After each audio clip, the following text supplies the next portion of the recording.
Hey guys, so today we're gonna go through and show you everything we did to renovate our old house. It was a 2-bedroom, 2.5 bath townhome that was approximately 1,300 square feet.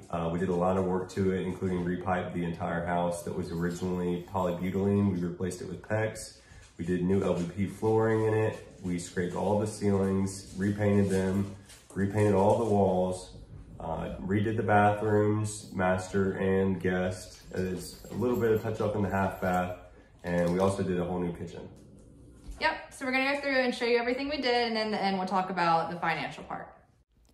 On the exterior, we ripped out all of the bushes. They were huge and super close to the house, which was causing moisture to be held in. We made a flower bed and added some mulch and flowers and ended up sodding the front yard. We ended up painting the front door. It was purple when we moved in, and when we painted it, it turned out a little bluer than I thought it would, but oh well. And we added a little flower bed over by the tree and cleaned that up. So here's the kitchen before. It has dark brown walls that cover the entire interior, and it has a tan tile flooring and the original cabinets that were painted white, and the countertops were laminate, and there was no backsplash. We ended up painting the walls Big Chill by Sherwin-Williams. We did that throughout the entire house. We really liked it. It was a nice gray color, but it wasn't too gray, but not too white. We replaced the flooring in the entire downstairs with LVP, and in the kitchen we installed new white shaker cabinets that went all the way to the ceiling, and we used gold hardware on those. We also installed all new light fixtures for over the dining room and over the sink, and we took out the long fluorescent light and did, I think it was about 4 recessed lights, which really helped brighten it up. We got a new kitchen sink that was super deep and super wide, which was nice, and added a gold faucet with it as well. We went with granite countertops that were white, gray, and black, and chose a elongated white subway tile with gray grout. Wesley made the floating shelves himself. He bought a piece of tree trunk that was grown locally and cut them down into the shelves.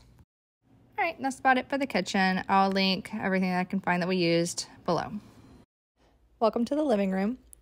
What we did in here was we painted and changed the floors and scraped all the ceilings, which was really fun because it has a vaulted ceiling, so that was interesting. We demoed the shelf over in the corner because it was gigantic and took up a lot of space, and we weren't going to use it. So we just knocked it out and added flooring underneath it. We also added a window seat bench cover. We used some plywood, an old mattress topper, and some Hobby Lobby fabric and a staple gun, and made a little seat cover for it. All right, so this is the master bedroom. We didn't do too much for it. We just painted it the Big Chill like everywhere else in the house, scraped the ceilings, and we ended up adding the crown molding, which really made a difference. Wesley did build out some custom shelving in the closet just because it was a pretty small closet and needed the organization. That was about all we did for the master. All right, and this is the master bathroom. It was pretty interesting. It had the original jacuzzi jet tub from the 80s and the original vanity, and then it connected to the other bathroom with a door, and that would go into the shower, which you shared with the other bathroom. So it was kind of weird. We ended up closing the door between the two bathrooms and turning the jacuzzi jet tub into our whole shower. We used subway tile and gray marble look tile and the herringbone for the shower pan.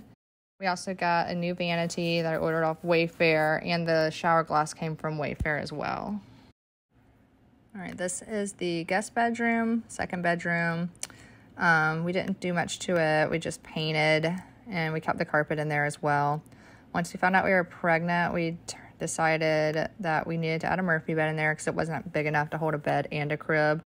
So Wesley built a Murphy bed, which was really nice because we could fold it up and it wouldn't take up too much space, and it was still cute when it was folded up because we did shiplap on the outside, and when we needed to use it, it was there and ready to go. Okay, so this is the guest bath. We had closed off the door that led to the shower right there. And once we found out we were pregnant, we knew we had to have a tub in the house somewhere.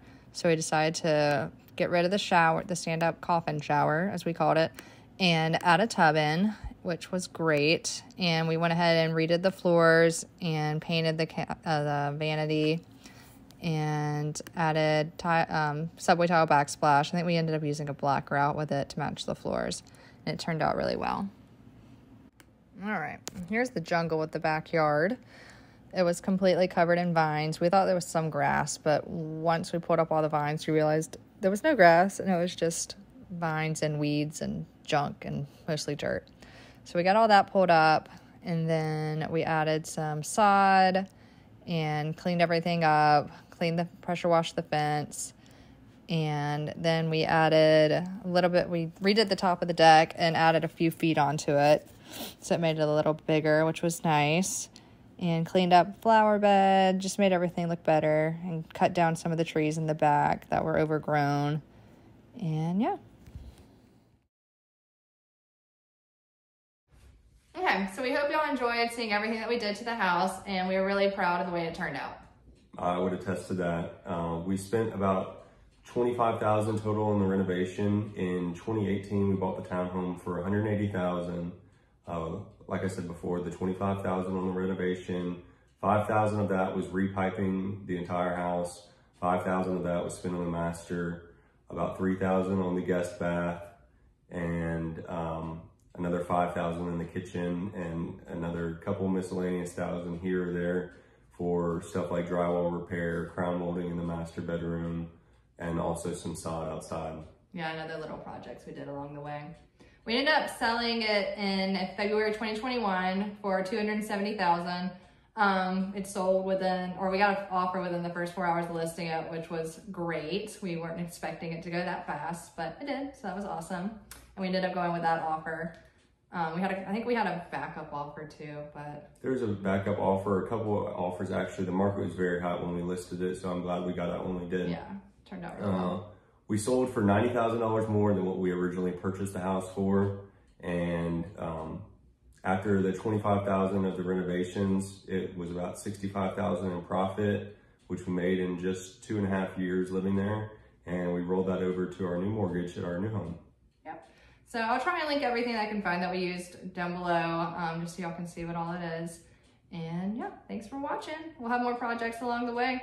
We're really proud of the way this house turned out. We were happy to share it with you guys. Stay tuned for some more projects, and thanks for watching.